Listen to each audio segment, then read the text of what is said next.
subject interview study was a nationwide study to understand what people's attitudes and beliefs were with respect to research in the United States. And there were an amazing number of findings in that study, but perhaps one of the most interesting ones related to an observation that we made along the way.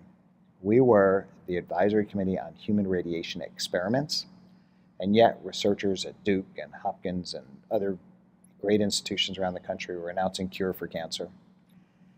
And I didn't think much of it, except they were on the same pages of the best papers in the country.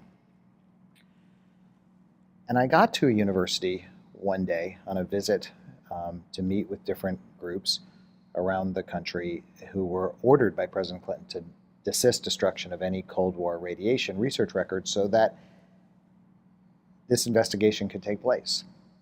And I got to a certain university, and a woman who was on the committee, and I think she was a bank president in town, and they'd been deliberating for a couple of months about what their university had done, hadn't done. And she said, well, Dr. Sugarman, thanks so much for coming from the White House today. I said, well, thank you.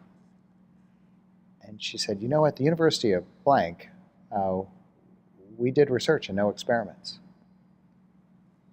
Now, I had been waiting for a long time to ask a dean a really hard question, and I said, sir, at the University of blank, what's the difference between research and an experiment? And he said, well, you could force me to come up with a definition, but they're basically the same. I said, ma'am, could you make them a little smarter, educate them a bit? She said, you absolutely know the difference. Research is cutting edge. It's what you want if you're sick. And experiments when you're testing something out. And this wasn't a person being asked to be in a research study. This isn't someone who hadn't thought about the issues. This was an articulate, smart, engaged, powerful person who had a very different understanding of the enterprise that they were talking about.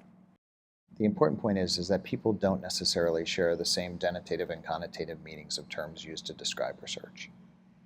And I don't know how they differ locally, but I have to find out. And I think it's incumbent on investigators and IRBs and people charged with oversight to sort through that, to make sure that people that they're asking to enroll in research understand the terms, or at least the concept. What we learned is the term itself doesn't matter as much as the understanding piece. And so if that's the long-term lesson from that there's going to be a need to inquire, and things are going to change over time.